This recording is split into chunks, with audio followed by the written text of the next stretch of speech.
तो आज की वीडियो में हम लोग बात करेंगे एसेंशियल्स ऑफ गुड एवरेज, मतलब एवरेज के लिए क्या क्या हमें सेटिस्फैक्ट्री हमारे एवरेज के लिए, ठीक है। A good and satisfactory average should have the following features, ठीक। अच्छे और सेटिस्फैक्ट्री एवरेज के लिए क्या ज़रूरी है, कुछ फीचर्स ज़रूरी हैं, जैसे कि number 1, clear and stable definition. जो भी हमारा एवरेज है उसकी एक क्लियर डेफिनेशन होनी चाहिए, ठीक है। सेकेंड पॉइंट है हमारा representative. N average value should be representative of the entire mass of data. It should be based on all the observation of the series, ठीक है। जो एवरेज होता है वो एक अच्छा ऑब्जर्वेशन होना, सॉरी रिप्रेजेंटेटिव होना चाहिए, जो भी कैटेगरी को वो रिप्रेजेंट कर रहा है उसके लिए, ठीक है। It should be based on all observation of the series, और ये किस पर बेस्ड होना चाहिए, जितने भी ऑब्जर्वेशन हमें चाहिए सीरीज के उन सब पर बेस होना चाहिए, ठीक है। थर्ड आ गया हमारा simplicity. Simplicity is another essential feature of a good average. It must be so simple that it is easily worked out, ठीक है। सिंप्लिसिटी जो होती है हमारे एवरेज की, वो एक और अच्छा फीचर है हमारे, एक और मेन फीचर है हमारे गुड एवरेज का। और जितना ज़्यादा ये सिंपल होगा उतना ही ज़्यादा इसके साथ काम करने में हमें ईजी रहेगा। 4 आ गया हमारा सर्टेनिटी। अब सर्टेनिटी क्या है हमारी, अ good average must be certain in character. जो गुड एवरेज होता है वो क्या होना चाहिए, एक कैरेक्टर उसका जो होना चाहिए वो मेन कैरेक्टर में होना चाहिए। Only then an average value can be used as basic of statistical analysis, ठीक है। इसी की वजह से ही तभी वो जो हमारा एवरेज होता है उसको यूज़ किया जा सकता है, किस बेसिस के लिए, स्टैटिस्टिकल एनालिसिस के लिए। एब्सोल्यूट नंबर, फिफ्थ पॉइंट है हमारा, अ good average should be an absolute number. जो गुड एवरेज होना चाहिए वो एक प्रॉपर नंबर में होना चाहिए। अ परसेंटेज और a relative value does not serve as a good average. जो परसेंटेज में हो या रिलेटिव वैल्यू में हो वो as a good average serve नहीं करता है। सिक्स पॉइंट है, least effect of a change in a sample. An average of a series should be least affected by a change in sample on which the average is based, ठीक। जो average हम निकालते हैं जिस series पे या जिस प्रोडक्ट पे वो बेस होता है, अगर उसमें थोड़ा बहुत भी चेंज होता है तो उसमें बहुत, अगर हम सबसे कम माइन्यूट सा चेंज भी करते हैं सीरीज में तो उसका असर हमारे एवरेज पर नहीं पड़ना चाहिए, जिस पर हमने उस सैंपल पे नहीं पड़ना चाहिए जिससे हमने एवरेज फाइंड किया है। सेवेंथ हमारा algebraic treatment. A good average should be capable of further mathematical और एल्जेब्रिकल ट्रीटमेंट। तो एक अच्छा एवरेज को किसके लिए कैपेबल होना चाहिए कि उससे हम लोग आगे भी मैथमेटिकल और एल्जेब्रिकल ट्रीटमेंट कर सके उसका, ठीक है। आगे बढ़ते हैं इसी में। अब टाइप्स ऑफ स्टैटिस्टिकल एवरेज।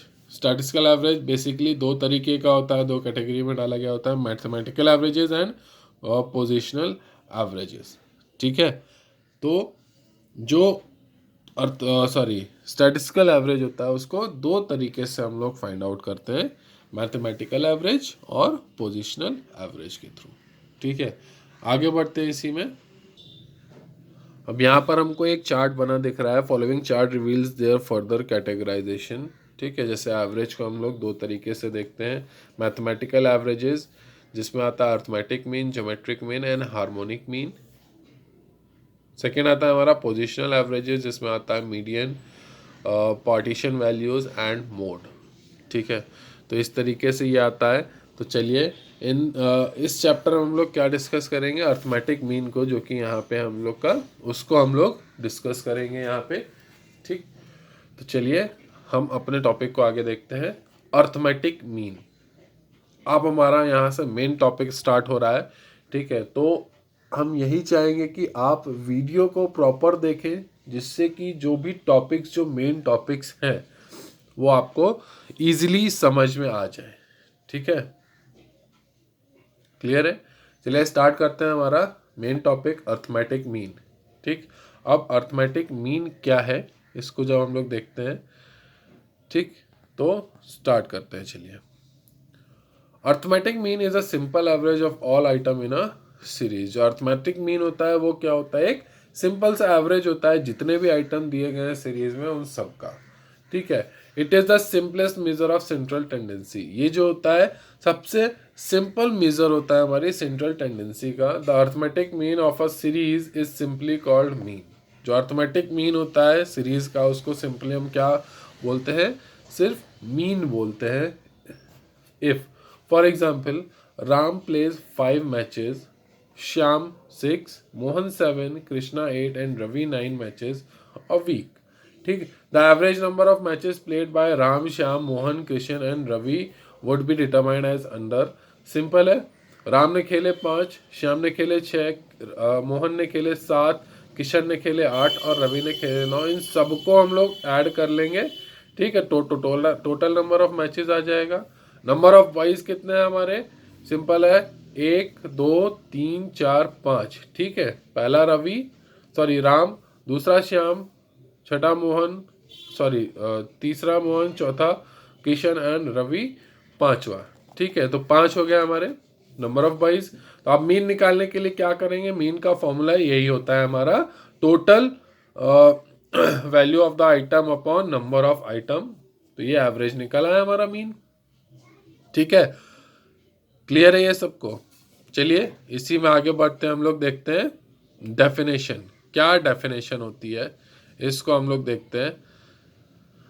तो अर्थमेटिक मीन और mean is the number which is obtained by adding the values of all the item of a series and dividing the total by the number of item. तो arithmetic mean या mean जो होता है वो क्या होता है, जितने भी नंबर दिए गए हैं सीरीज के उन सबको ऐड कर कर, ठीक है, जो नंबर ऑफ आइटम्स हैं सीरीज के उससे डिवाइड कर देते हैं, तो हमें जो मिलता है वो क्या मिलता है, अर्थमेटिक मीन या मीन मिलता है, ठीक है। In other words H Seacrest जो है हमारे प्रोफेसर, उन्होंने क्या बोला है, ठीक है, the arithmetic mean is the amount secured by dividing the sum of value of the items in a series by their number, ठीक है।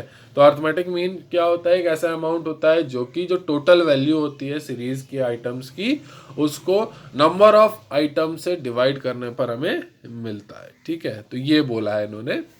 आगे देखते हैं इसी में। अब आ गया हमारा फॉर्मूला। फॉर्मूला किस तरीके से हमारा होगा इसको समझते हैं हम लोग, चलिए, ठीक है। सिंपल है, arithmetic mean is generally written as x bar, ठीक है। जो अर्थमेटिक मीन होता है किस तरीके से लिखते हैं, कैपिटल एक्स लिखते हैं और ऊपर डैश लगा देते हैं जिसको हम लोग एक्स बार बोलते हैं। आप लोगों ने मैथ्स में ये पढ़ा होगा, ठीक है।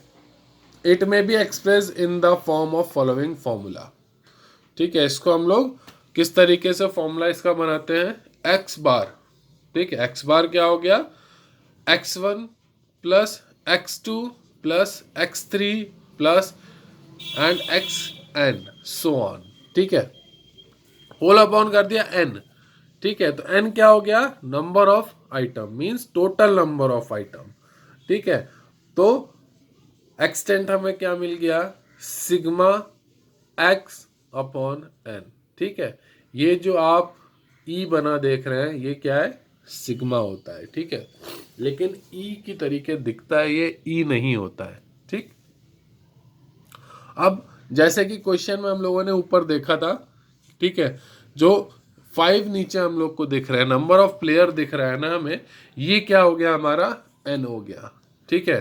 तो और जो सेपरेट वैल्यू हम लोगों को दिख रही थी, जैसे यहाँ पे हम लोग देखते हैं here x1 x2 x3 and xn जो है are the value of different item in the series. ये क्या दी हुई है हमें, डिफरेंट आइटम दिए हुए हैं सीरीज के, ठीक। Thus x1 is equal to match played by Ram, x2 is equals to match played by Shyam, x3 is equals to match played by Mohan, etc. यहाँ पे ये हो गया, ठीक है। n क्या हो गया, टोटल नंबर ऑफ आइटम, ठीक है। तो कितने प्लेयर थे या टोटल आइटम कितने थे हमारे पास, ठीक है। In the above example it is the 5 comparison of 5 boys, Ram, Shyam, Mohan, Kishan and Ravi. अब यहाँ पे एक सिग्मा हमें साइन दिया हुआ है, सिग्मा क्या होता है, is a sign called sigma. ये जो साइन दिया है इसको बोलते हैं हम लोग sigma. It refers to the sum total of value of different item in the series. ये किस पे रिफर करता है कि जो भी डिफरेंट आइटम दिए गए हैं सीरीज के, ठीक है, और उसको उसका जो सम टोटल है उसको बोलते हैं हम लोग, ठीक है, सिग्मा से हम लोग उसको क्लासिफाई करते हैं। ठीक, अब इसी में आगे बढ़ते हैं हम लोग type of arithmetic mean. Type of arithmetic mean की तरफ हम लोग बढ़ते हैं। ठीक है, इसको समझते हैं हम लोग। Type of arithmetic mean, arithmetic mean is of two types. जो अर्थमेटिक मीन होता है केवल दो तरीके का होता है। ठीक है, तो पहला होता है simple arithmetic mean. In it all item of series are given equal importance. Simple arithmetic mean में क्या होता है, जितने भी आइटम्स होते हैं सीरीज के उन सबको इक्वल इंपॉर्टेंस दी जाती है। सेकेंड होता है हमारा weighted arithmetic mean. In it, different item of series are recorded different weights in accordance with their relative importance।